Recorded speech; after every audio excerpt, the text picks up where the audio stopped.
You're listening to the Republic Broadcasting Network, because you can handle the truth.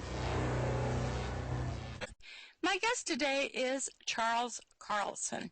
His website is We Hold These Truths. That is WHTT.org. Welcome to the program, Charles. Good morning, Deanna. Good morning. Deanna, it's good to be with you. Thank you. Well, it's good to have you back on the program. And today we're going to talk about something that is very applicable in today's world with the Christians and their embracing of the war in the Middle East. And you're going to provide some documentation, some verses, and I would recommend that people go to the New Testament, to Romans 13, so that maybe they can stay on top of this, so they can see what you're referencing. Good idea. And I think that's a good idea. I have mine already up on the screen here, and you're going to talk about how this all began back in the Cold War era, when certain evangelists like Billy Graham and others kind of picked up the baton to lead people down the path to basically what is false doctrine and or false interpretations of the Scriptures, right? Yes, and we call them neo-Christians. There's a lot of different names for the people who are primarily the professing Christians who are primarily responsible for endorsing war, let's say, or supporting war, or just demurring war, I guess would be a good term. They simply say it's not our business. So what? So what if it happens? And these go back a long ways, and a lot of them, the early ones, who became the celebrity Christians who we heard about going to the White House and visiting with President Eisenhower and on through all the presidents, Nixon and so on. You were talking about Billy Graham, and he was head of Youth for Christ in the late 1940s, just about the time of the Communist Menace. Yes, he became a very popular evangelist, and one of the reasons he became so popular is that he, I think in good conscience and all, he found himself brought into the White House and in public situations to talk about the need to defend ourselves against world communism. And, of course, he did that. And so he was sort of used along the idea that these were necessary wars. Billy Graham didn't really quote Scripture in support of war. He just sort of allowed himself to be presented as endorsing the policies of the people who were endorsing the wars. So on through the Korean War and the Vietnamese War, and following into the Cold War, Billy Graham was a fixture who showed up every time there was a new president. And then he sort of became an endorser without ever saying so.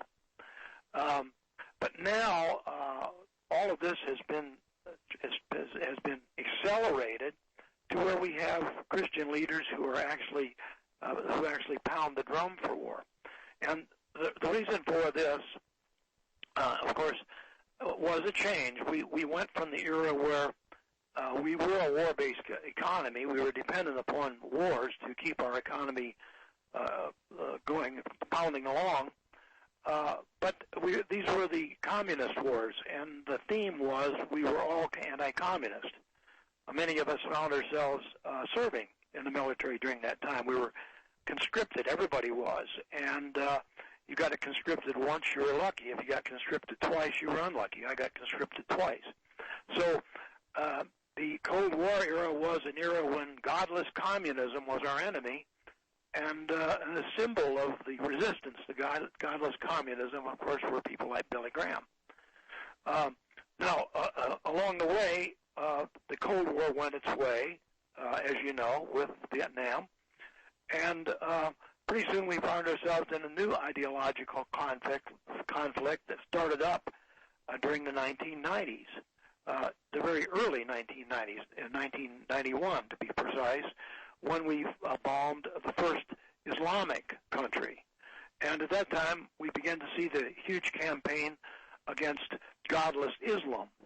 Islam became the enemy that was replacing the Cold War as our ideological enemy, Deanna. They weren't just a threat to us economically or a threat to us militarily or that, but they were also played up in the propaganda machine that dominates our lives as a godless society that we could never trust, that we could never live with. And so we then got into a whole new era of Christians, so-called Christians, who supported these wars, and just as Billy Graham supported the wars because he was against godless communism, you found people beginning to come out and saying, yes, we need to bomb Iraq. We need to stamp out godless Islam.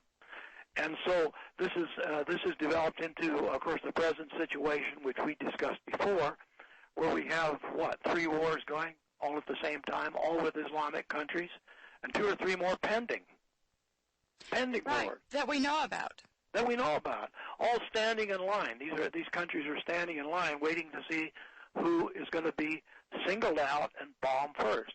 Now, I could give you some good examples of some that you may not even thought of, but one of them is the far-off country of Sudan. We actually have a warring activity going on there, and it's against the Islamic leadership of Sudan, supposedly. And that's been going on for some time. It has. It's been going on since before Iraq. Right. So we have and of course now Iran is constantly being targeted. If you read the Israeli media, there isn't a day that goes by there's not an editorial of some kind about the need to bomb Iran. And so here you have another Islamic country. Now, they don't initially say we need to bomb them because they're Islamic, but when it comes down to convincing the American people that it's okay to do this, that it's godly, that it's a godly thing to do, there has to be something to convince the American people that it's okay to go in and bomb one after another. Pakistan, one of the most Islamic countries in the world, is now we're very close to occupying Pakistan. So the role in all of this played by religious leaders became more and more and more necessary and more strident as we went along, where we had more aggressive so-called Christian leaders, right down to the ones now who call themselves Christian Zionists. And here they have a very simple formula. If the war is good for Israel, then it's got to be good for us. And if somehow Israel is in favor of bombing Iran or bombing Iraq or Pakistan's a long ways from Israel, but Israel has no problems with war against Pakistan. So if it's good for Israel, then the so-called Christian Zionist leaders, like John Hagee, will find a way to endorse it. And so our function, Deanna, in this world of evidence and literature and research that we're all involved in trying to find our way through these things, our role has been to try to isolate the things that Christian Zionists do and say that are wrong and explain how they're wrong and why they're wrong, and hope, of course, to change these Christian Zionists so that they will go back to following Christ's precepts of peace and love, even loving your enemy, all the difficult stuff, and not go along with the easy stuff. It's so easy for us to endorse war because we don't have to be involved anymore. We don't get drafted anymore to go. If you don't want to go, you don't have to. Well, the Christians have been exploited for a long time to endorse war. Even in the Civil War, there was a group of Christians that promoted that war. And it seems in every war, but I find that it's particularly recent that so many Christian churches, in fact, I would venture to say that the majority of them, particularly the ones that have airtime, because there are a lot of Christian stations, and they are all promoting war. And, of course, as you mentioned, these people also get a lot of media attention. And, in fact, Billy Graham was promoted by William Randolph Hearst and Henry Luce, who promoted him and his message. And, in fact, Luce sent out a message to all of his facilities to puff Graham. And then his face was on the cover of Time magazine in October 1954. And so when you figure out who's promoting this, who's giving them all the media time, you can kind of, connect the dots as to who's doing what, who's behind it. Very well said. And, of course, it pays very well. If you are promoted the way Billy Graham was or the way John Hagee is being promoted today, and Hagee, of course, is being promoted by the large Israeli establishment, but he also gets subtle support from our own government, although he's an embarrassment to everyone except the Israelis. And, by the way, the Israelis are never embarrassed. If it works for them, it's not embarrassing. It doesn't have to be true. It doesn't even have to be close to true. It doesn't even have to be remotely believable. If it works, they will go along with it. They don't have a conscience about telling lies, saying things that are boldly untrue, such as we are under terrible attack, us poor Israelis. We're surrounded by enormous powers.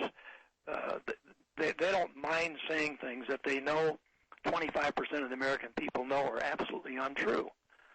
They don't care if you know they're a liar because you're in the minority. And so it's a different game with the Israelis. And they'll promote a man like John Hagee knowing full well that they don't agree with anything he does, that the only thing they agree with is that he supports them. They don't care if John Hagee says that all Jews are going to end up burning in hell. If he was to say that, that would not bother them in the least, as long as he didn't say it in Tel Aviv, and as long as he can continue to promote them. So it is a mechanism that's out there. And of course, what can we do? And our biggest problem is, believe it or not, Deanna, these people who are following John Hagee and others are our best friends. They're, in some cases, our wives and husbands, and our children, our parents. It turns out to be our boss. Nice people who we all are nice neighbors.